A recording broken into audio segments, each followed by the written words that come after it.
welcome to a very special edition of Agenda that's coming to you from the Hindon Air Force Base. Now, the reason why we are bringing this show to you from here is because for the Air Force, for women's rights, for the women in the Defence Services, 2015 has been a spectacular year, because here in October, the Air Force Chief announced that the Air Force was finally ready to consider women in fighter plane roles, in combat roles. That has never happened before. In 1992, they were first taking in women into the Air Force, and it's taken so long to let them come into the final frontier, that is become fighter pilots. Now, over the next show, over the next half hour, over the next 1 hour, we are going to be introducing you to the women in the Air Force, the ones who joined after 1992. Who are these women and what is it like for them? And how is the force going to change now that they have breached the final barrier? Take a look.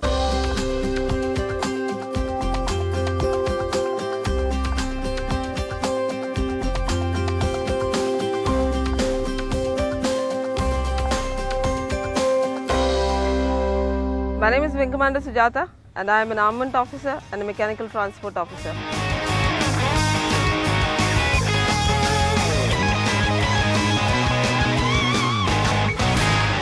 There are not many presently, but we are being trained. There aren't many AEM officers. Generally, AEM officer, the officers who are in the mechanical stream, they undertake such tasks. They are trained to do such tasks, but there would be many more in the future.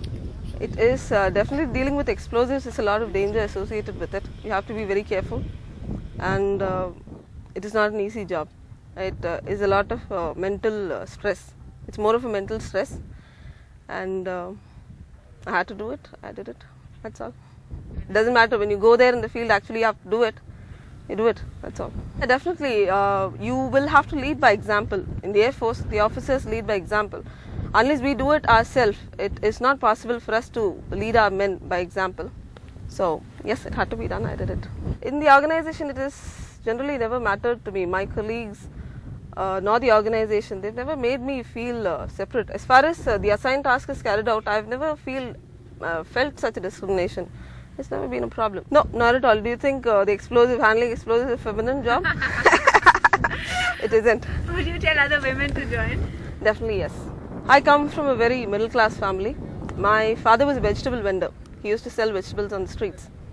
And I was quite inspired by a lot of strong women in the movies. People portraying Kiran Bedi. It's wonderful. It was a source of great inspiration.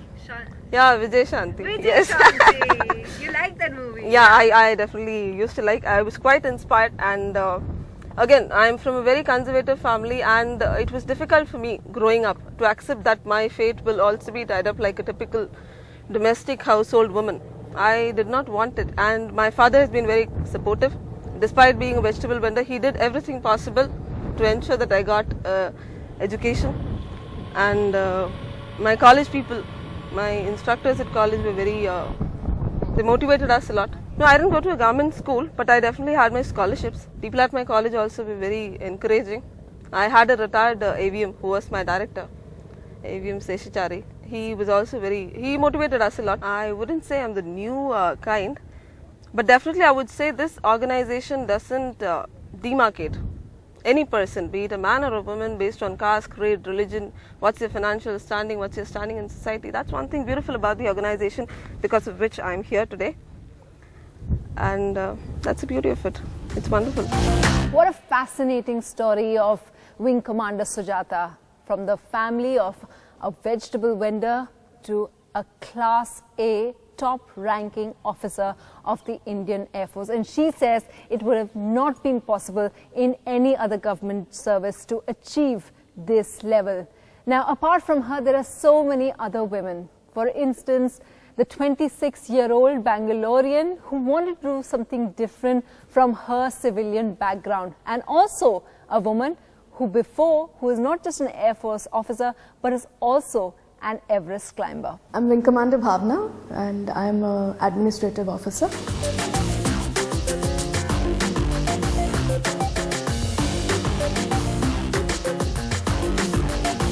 fitness levels have to be high, comparatively high, yes.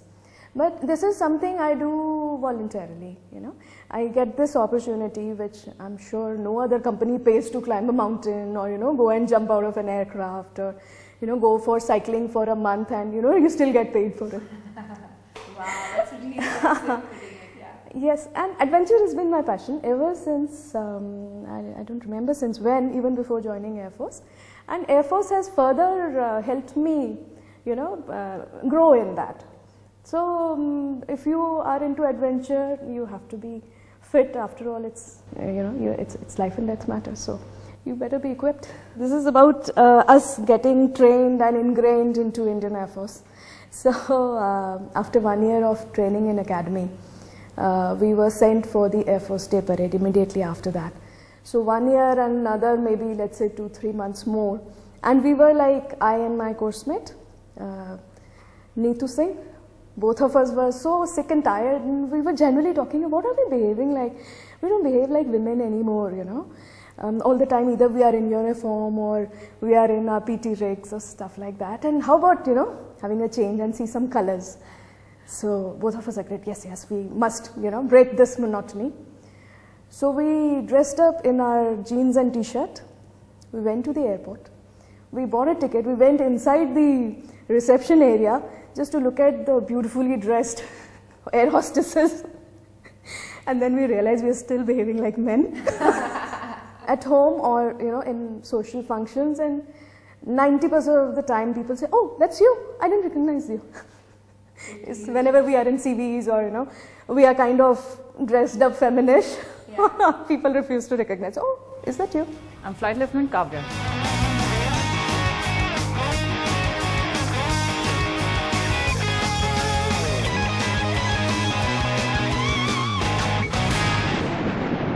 What drew you towards flying? I think it was not about flying initially, it was just about joining the forces. It definitely did catch my attention right from my high school days. I wanted to do something nobody else has done around me. Nobody in my first family has ever been in the forces, the army or the air force. In Bangalore, what do your parents do? My parents, my mother is a homemaker and my father is retired. He used to work for he was an engineer. He's retired a few years ago. And I have a sister who's a physiotherapist. So nobody is ever related to any of this directly or indirectly, I should say. Yeah. So I did not want to do a 9-to-5 job, the usual, what most of my friends are doing right now. So this was an option. I thought, let me explore. And as I kept going, each step seemed more interesting and things fell into place and it started rolling since then. And so it was the adventure. Absolutely. Did you ever think, because you're 2012 batch, that there are limitations to what you would be doing here? Did that come into your head? Okay, you know, I can't be a fighter and I can't be a fighter pilot. I can only be a helicopter pilot. Did you think about all this? Yeah, I did, but I also thought knew, about it. I did because I also knew it is coming up. We were told it is going to happen soon. Yeah. It is coming up. Yeah. It is going to happen soon, and now is the time it is happening. Yeah. So You knew this was coming. this was coming. Yes, we all knew it was coming. So you were right at the cusp. Do you not at all feel that, like, how does it feel now that just 4 years later, 5 years later, since you joined, all these women will have no limitations? What does it mean for someone, you know, you're 26, now just 4 years later, there are going to be women who can do whatever they want? I think that's absolute short sign of progress, Yeah. and we are heading in the right direction. Yeah. Sure. Did you ever feel that I'm a woman? Was there any point in your career, during your training, where you feel that, you know? No, like we already discussed, the training pattern, the standards which are required out of you, the things which are required out of you, they're all the same for the male and the female cadets. So there is no differentiation there. Your instructor who is teaching you, he's not thinking, okay, there's a girl sitting next to me. He only sees that there's a trainee next to me, and I need to teach him or her how to fly. That's it. I'm Scarlett Gemini, looking after IW duties and IT of this station.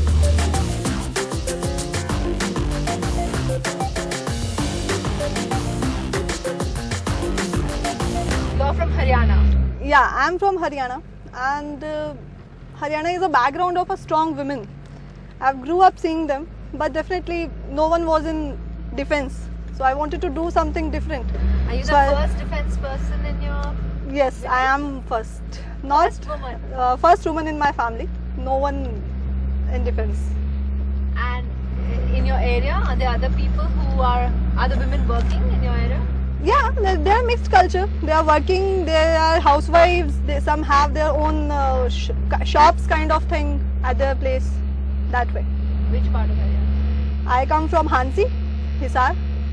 So Haryana, which is actually known for, you know, female feticide, the weird, you know, the kind of disproportionate sex ratio. So it's interesting to see you in the Air Force. Yeah, from if you see the newspapers, the first thing that people say about Haryana is the female foeticide and that honor killing kind of cases. But I must say that if you go inside Haryana, the women over there are very strong. They are not. They don't only look after their families. They also work outside. In villages, women actually are very dominant as compared to men. But definitely some cases are there. Exceptions can never be avoided. So you're which batch? I'm passed out in 2009. 2009 commissioned. 9,000. Yeah. And what do you do in the Air Force? I look after the information warfare duties of my station. I am the station IT officer as well as the communication officer of the station. I look after the signaling part, how our Air Force network works and everything. So when you heard that women are now going to be able to be fighter pilots, what did you think? It was a great news definitely, because we were looking for, we were thinking about it for a very long time. Yeah. The idea was quite there in the organization. We were just thinking about how to make it true. Now it has come, and so definitely it's a feeling of proud that this was the only area in Air Force which was not touched by women till now. Now it's also open. So definitely proud and feeling good that I come from this kind of organization. That's why. Is there any experience, you know, anything that happened to you after you joined in 2009 which made you feel like either that you're really a woman, which made you aware of your gender, and something that made you think that it didn't matter? For me, when I have around 100 men under me, being an engineering officer, you always have this thing that you always have more men as compared to other counterparts in the forces. As far as my gender is concerned, I never felt in that way. In fact, I was always treated equal.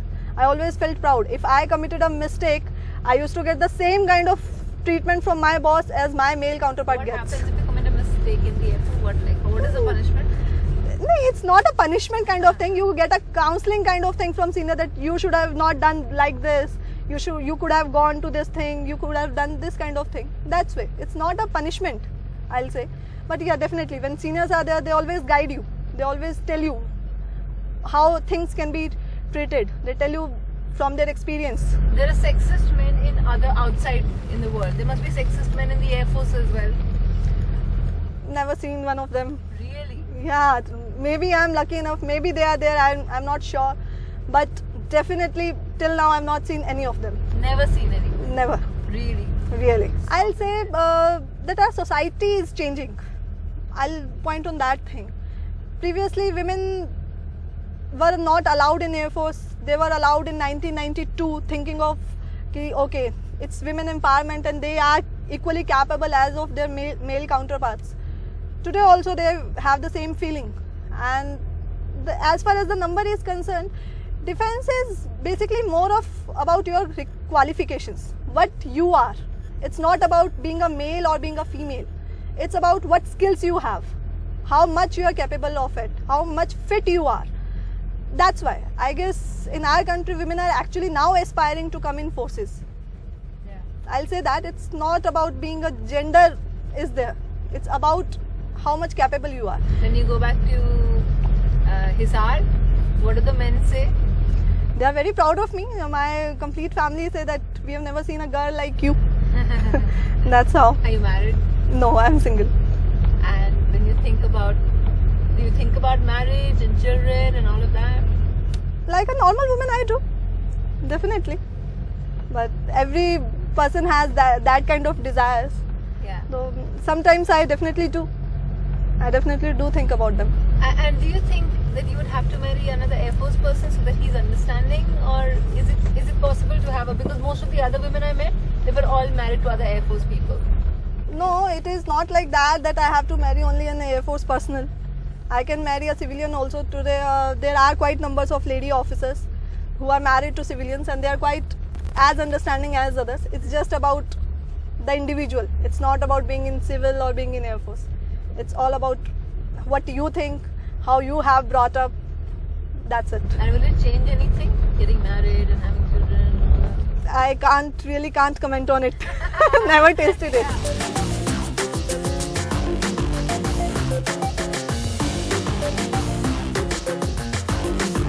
I have done my Masters in English Literature, and just like any other regular small town girl, I was preparing for my civil services. Small town? Where exactly? I belong to Ajmer in Rajasthan, and I was preparing for my civil services, and my friend with whom I was studying went for this Air Force interview, and she didn't get selected.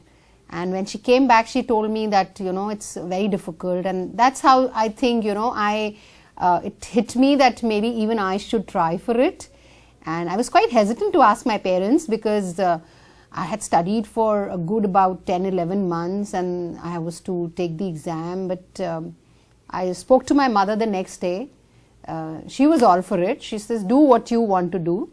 And so I landed up at Dehradun for my SSB, which is the Services Selection Board. Cleared the SSB, medicals also. And when I finally got into it, it hit my father that, you know, I'll be joining. He thought maybe, you know, it's just one of those passing fancy. And then he made me sit down and ask me, do you really want to join? So I was like, yeah, this is what I want to do, you know. So I kind of felt that I belonged, you know, there, and that's what I want to do with my life. In my college, I had a lot of friends whose parents were in the defense services. And when I used to go with them at times during the holidays, I used to kind of feel that, you know, this is where I want to be. So at that time, I think the only this thing could have been that had I married a defense, you know, officer, defense services officer, I never knew that I would be one day into defense services. I really liked the culture, the way of life. It was very nice. So wanted to be a part of it. And you like the glamour? I like the glamour, yes, definitely. What's the glamour for people outside? What's the glamour? Wearing the uniform itself is such a, you know, prestigious thing. And when I see, you know, sometimes people do ask me that with your uniform you don't apply any makeup, or there's no eyeliner, there's no lipstick, there's nothing. But believe me, once you wear the uniform, you don't feel like, because it's so sacred and it's so, you feel so wow just wearing it, that you don't think that you need anything else, you know, to go with it. Rather, anything else would deflect from it. It's a typical Air Force love story. My husband, who's my senior, he was my neighbor in the officers' mess, and I used to call him Sir. And it was like we had a courtship for 3 years. He was, it was not like, I wouldn't say a love at first sight or anything. It was, we were very good friends. And he was my friend, he was my guide, because he was very senior to me. All official matters, if I got stuck somewhere, I would ring him up and ask him, how should I go about this, you know, and he would help me. And he was a confirmed bachelor. He'd been a bachelor in the Air Force for 12 years. And I guess later he realized that I'm too good to be. He should not lose out on me. So that's how. In the sense, once you wear a uniform, if anybody now tells me, are you a man or a woman? I would say I'm just Wing Commander Monica, you know. I'm neither a man nor a woman, I'm a soldier. So that's how I think the uniform, you know, defeminizes you. You stop thinking that you are a woman. You start thinking like, I'm sure, you know, that should be true in any other profession also, wherever women are working, that you stop, you know, thinking that you are a woman, you start thinking that you are part of the organization, just as any male is a part of an organization. So that is, that's what I think the women, the uniform does to you, that you stop thinking that you're a woman. You start thinking that you're a soldier. In fact, they all wanted us to succeed, you know, which was very nice of them. They went out of their way to help us settle down. They went out of the way to make us feel comfortable. And we on our part also knew that, you know, we were the pioneers and we had to set a good example so that this door remains open for the other women also to come in. So we also went out of our way to make them feel that we are part of the system, we are in no way different, and we are ready to do what any male officer is doing, be it guard duties, be it night checks, be it physical, you know, health runs or whatever. So we were there, you know, and because we wanted the whole thing to succeed.